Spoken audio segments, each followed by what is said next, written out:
দখলদার ইসরায়েল ও ফিলিস্তিন পুরোদমে যুদ্ধ চলছে, জানিয়ে দেব আমাদের হাতে থাকা সর্বশেষ গুরুত্বপূর্ণ আপডেট আন্তর্জাতিক সংবাদ। শুরুতেই ইসরায়েল ফিলিস্তিনের ভয়াবহ যুদ্ধের সংবাদ জানিয়ে দিব। মার্কিন বিমানবাহী রণতরীতে আবারও হাউসি যোদ্ধাদের ব্যাপক হামলা। এদিকে যুক্তরাষ্ট্রকে মোকাবেলায় জন্ম নিচ্ছে শয়তানের অক্ষশক্তি। এরপর জানিয়ে দিব যুদ্ধবিরতির প্রস্তাব মেনে নিলে পদত্যাগের হুমকি দুই ইসরায়েলি মন্ত্রীর।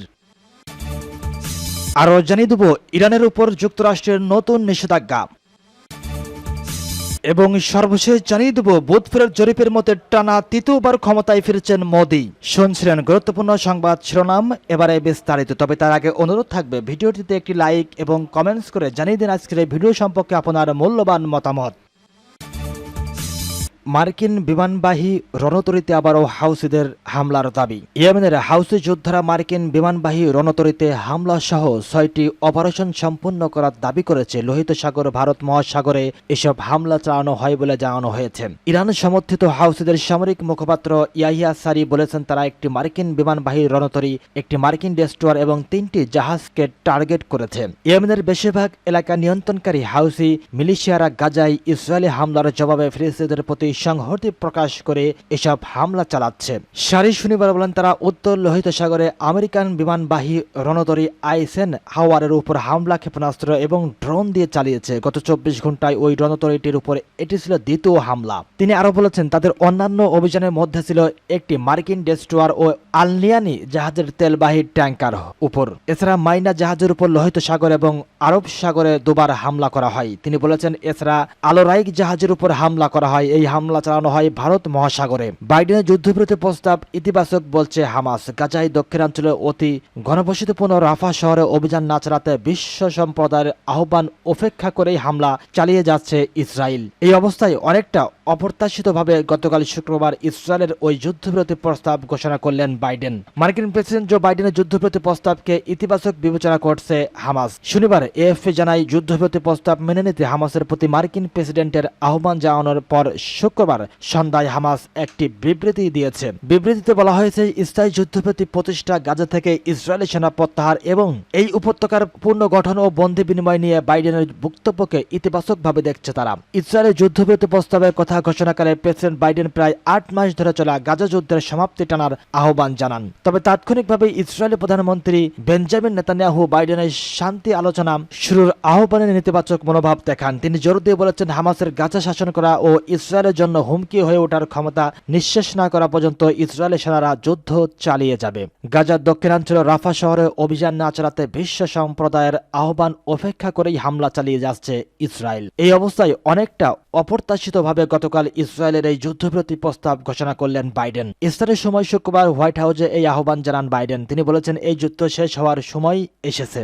যুক্তরাষ্ট্রকে মোকাবেলায় জন্ম নিচ্ছে শয়তানের অক্ষশক্তি। বিশ্বব্যাপী সব দেশের মাথার উপর ছড়ি ঘোরানোর মাধ্যমে আগ্রাবহ কিছু মিত্র পাওয়ার পাশাপাশি বেশ কিছু শত্রু তৈরি করেছে বর্তমান বিশ্বের অন্যতম সুপার পাওয়ার আমেরিকা। নিঃস্বার্থের বিরুদ্ধে পান থেকে চুন খসলেই শত্রুদের বিরুদ্ধে নিষেধাজ্ঞা দেওয়ার যে ব্যবসা খুলে বসেছে ওয়াশিংটন, ভয় তৈরির পরিবর্তে সেই ব্যবসায় এখন বুমেরাং হয়ে দাঁড়িয়েছে আমেরিকার জন্য। যুক্তরাষ্ট্রের চোখের সামনে ওয়াশিংটনকে মোকাবেলায় একটি ত্রিদেশীয় অক্ষশক্তির জন্ম দিচ্ছে চীন, রাশিয়া ও ইরান। ত্রিদেশীয় এই সহযোগিতাকে অনেক মার্কিন বিশ্লেষক বর্ণনা করেছেন শয়তানের অক্ষশক্তি হিসেবে। ইরান ও রাশিয়ার মধ্যে বন্ধুত্বের শুরুটা হয়েছিল 2015 সালে। সে সময় সিরিয়ার বাশার আল আসাদ সরকারকে রক্ষা করতে গিয়ে এই দুই দেশের মধ্যে সর্বপ্রথম সখ্যতা তৈরি হয়। এরপর 2022 সালে ইউক্রেন যুদ্ধ শুরুর পর বিস্ময়কর পর্যায়ে গিয়ে পৌঁছেছে মস্কো ও তেহরানের বন্ধুত্ব।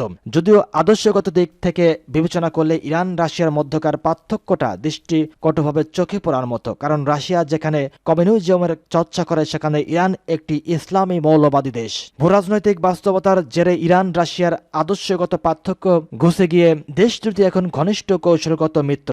অর্থনৈতিক কূটনীতি ছাপিয়ে এখন রাশিয়া ইরান সম্পর্কের প্রধান ভিত্তি হয়ে দাঁড়িয়েছে সামরিক সহযোগিতা। 2022 সালে রাশিয়াকে সামরিক ড্রোন দেওয়ার কথা স্বীকার করেছে ইরান, আর রাশিয়াই প্রথম কোনো অমুসলিম দেশ যারা ইরানের কাছ থেকে অস্ত্র পাচ্ছে। সম্প্রতি মস্কো তেহরানের সঙ্গে চোখে পড়ার মতো জোট পাকানো শুরু করেছে বেইজিং। রাশিয়ার সঙ্গে তো আগে থেকেই সখ্যতা ছিল, গত কয়েক বছর ধরে যুক্তরাষ্ট্রের হুমকি অগ্রাহ্য করে প্রকাশ্যেও গোপনে 2 হাতে ইরানের জ্বালানি তেল কিনেছে চীন। 2021 সালে কৌশলগত সহযোগিতা চুক্তিও করেছে এই দুটি দেশ। এর পাশাপাশি ইরানের সঙ্গে এই সহযোগিতা ভবিষ্যতেও আরও পোক্ত হবে বলে নিশ্চিত করেছে বেইজিং।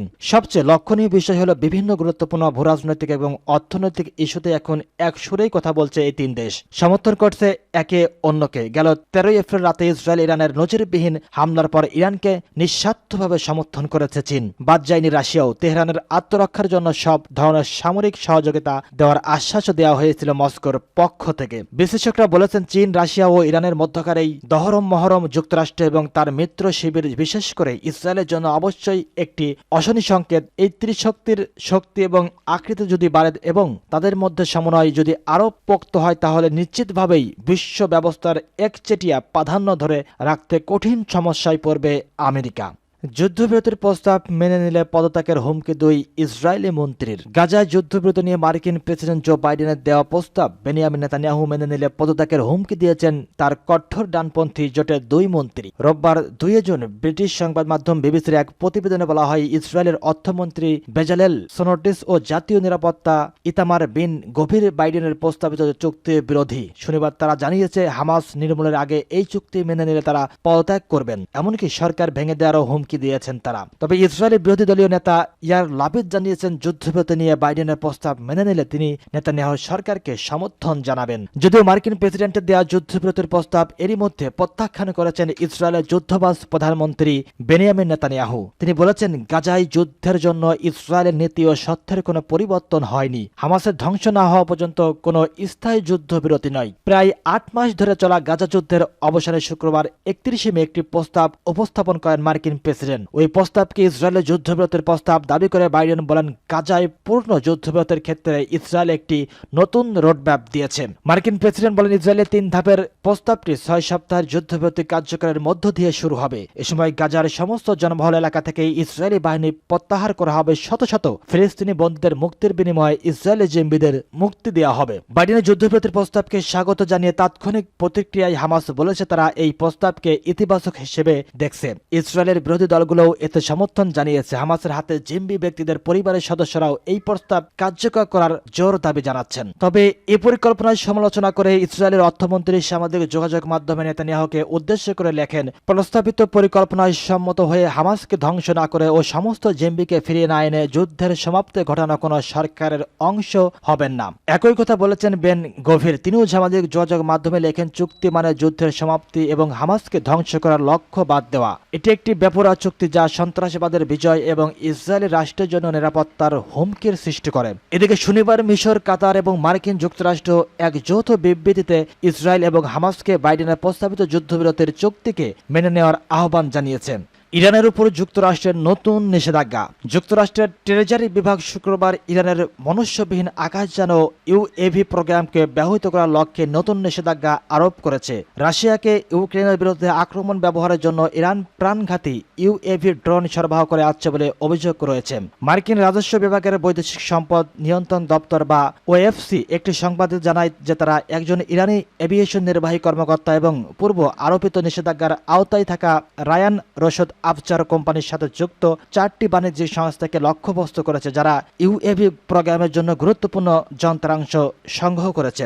লক্ষ্যবস্তু হিসেবে পরিণত এই নির্বাহী কর্মকর্তা বলেন, ইরানের এভিয়েশন ইন্ডাস্ট্রিজ অর্গানাইজেশন আইএআই এর প্রধান আফশিন খাজে ফরহাদ তিনি তেহরান থেকে কাজ পরিচালনা করেন। বিভাগটি জানায়, খাজে ফরহাদ ইউএভি এবং ক্ষেপণাস্ত্র তৈরির জন্য আইএআই এর কার্য প্রচেষ্টায় তত্ত্বাবধান করেন এবং তিনি ইরানের ইউএভি কর্মসূচির উদ্ভাবন প্রক্রিয়া এবং বিদেশি সরবরাহকারীদের উপর নির্ভরতা হ্রাসের প্রচেষ্টা উন্নীত করেন। শুক্রবার নিষেধাজ্ঞার অর্থ খাজে ফরদ বা যুক্তরাষ্ট্রের বা সেখান থেকে নিয়ন্ত্রিত 4টি সংস্থা সম্পর্কিত সমস্ত সম্পত্তি এবং সম্পত্তির সুদ জব্দ করা হয়েছে। ইরান 2022 সালের ফেব্রুয়ারিতে ইউক্রেনের আক্রমণের সময় রাশিয়াকে হাজার হাজার শাহেদ কামিকাদের ড্রোন সরবরাহ করেছে। সেগুলো ইউক্রেনের বিমান প্রতিরক্ষাকে নিঃশেষ করতে এবং ইউক্রেনের জ্বালানি অবকাঠামোকে লক্ষ্য করে ধ্বংস করতে ব্যবহার করা হয়েছে। ট্রেজারি আন্ডার সেক্রেটারি ব্রায়ান ই নেলসন একটি বিবৃতি বিবৃতিতে বলেছেন, যারা ইরানের ইউএভি কর্মসূচির জন্য প্রয়োজনীয় উপাদানগুলো সংগ্রহ করতে চায় এবং বিশ্বজুড়ে অস্থিতিশীলতা সৃষ্টিকারী গোষ্ঠীদের জন্য এই অস্ত্রগুলো চালান সক্ষম করতে চায়, তাদের উপর এই মূল আরোপ করা অব্যাহত রাখবে। ইউরোপীয় ইউনিয়নও শুক্রবার ঘোষণা করে যে তারা ইরানের ড্রোন শিল্পকে লক্ষ্যবস্তু করেছে। সূত্র ভয়েস অব আমেরিকা। টানা তৃতীয়বার ক্ষমতায় ফিরছেন মোদি। স্বাধীনতার লাভের পর 17 বছর ধরে দেশ শাসন করেছিলেন ভারতের প্রথম প্রধানমন্ত্রী জওহরলাল নেহরু। তিনিই প্রথম টানা 3 মেয়াদে নির্বাচিত হয়েছিলেন। এবার মোদিও গড়তে যাচ্ছেন একই রেকর্ড। 7 দফা ভোট পর্ব শেষে বুথ ফেরত জরিপে এমন ইঙ্গিতই মিলছে।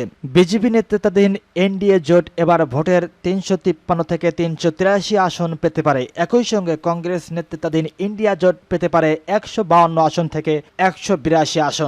ভারতের কেন্দ্রীয় সরকার গঠন করতে প্রয়োজন 272 আসন। তাই ম্যাজিক সংখ্যা থেকেও বিজেপির আসন প্রাপ্তির সম্ভাবনা অনেকটাই বেশি বলে আভাস দিচ্ছে একাধিক সমীক্ষা। ভারতের শীর্ষস্থানীয় সমীক্ষক সংস্থা সি ভোটার এবিপি আনন্দের যৌথ বুথ ফেরত মত বলছে, বিজেপি এবার এককভাবে 315 আসন পাবে আর কংগ্রেস পাবে 74টি আসন। শনিবার 1 জুন 7 দফার ভোট গ্রহণের শেষ দফা ভোট পর্ব শেষ হতেই এক এক করে দেশটির গণমাধ্যমগুলো বুথ ফেরত সমীক্ষা প্রকাশ করা শুরু করেন। আর সেখানে এমন আভাস পেয়ে অনেকটাই খুশি গেরুয়া শিবির। তবে এটাও সত্য যে দেশটির প্রধানমন্ত্রী স্বরাষ্ট্রমন্ত্রী 400 আসনের বেশি আসন পেয়ে বিজেপি সরকার গড়বে বলে দাবি করেছিলেন। সেই দাবি কিন্তু বুথ ফেরত সমীক্ষার আভাস পুরোপুরি খারিজ করে দিয়েছে। দেশটির অধিকাংশ সমীক্ষক সংস্থার আভাস বলছে, উত্তরপ্রদেশ, বিহার, মধ্যপ্রদেশ, মহারাষ্ট্র, রাজস্থানে বিজেপি তাদের অবস্থান ধরে রাখবে। অন্যদিকে দক্ষিণ ভারতের কেরালাও বিজেপি এবার খাতা খুলতে পারে। একই সঙ্গে মমতার রাজ্যে পশ্চিমবঙ্গেও তৃণমূলের চেয়েও বেশি আসন প্রাপ্তির সম্ভাবনাও দেখাচ্ছে সমীক্ষা। দেশটির 3টি বড় সমীক্ষক সংস্থা C Voter, Axis My India, Today's টানকাইয়ের সমীক্ষার গড় হিসেবে করলে মমতার রাজ্যে মোদীর দল এবার 25টিরও বেশি আসন পেতে পারে আর তৃণমূলের ঝুলিতে যেতে পারে 15টি আসন। 42 আসনের পশ্চিমবঙ্গে বিজেপি গেলবার 18টি আসন, তৃণমূল 22টি আর কংগ্রেস 2টি আসন পেয়েছিল। সেই হিসেবে তৃণমূল এবার 60টি আসন হারাতে চলেছে। তবে বুথ ফেরত সমীক্ষা আভাস মাত্র, প্রত্যেক সংস্থার পক্ষ থেকেই এটি দাবি করা হয়। বহু ক্ষেত্রেই এই সমীক্ষার আভাসের সঙ্গে বাস্তবের কোনো মিল পাওয়া যায়নি, আবার বহু ক্ষেত্রে শতভাগ মিলে গেছে। শেষ সিদ্ধান্ত ইভিএম বন্দী করেছে দেশটির 97 কোটি ভোটার আর চূড়ান্ত ফল প্রকাশ হবে 4 জুন।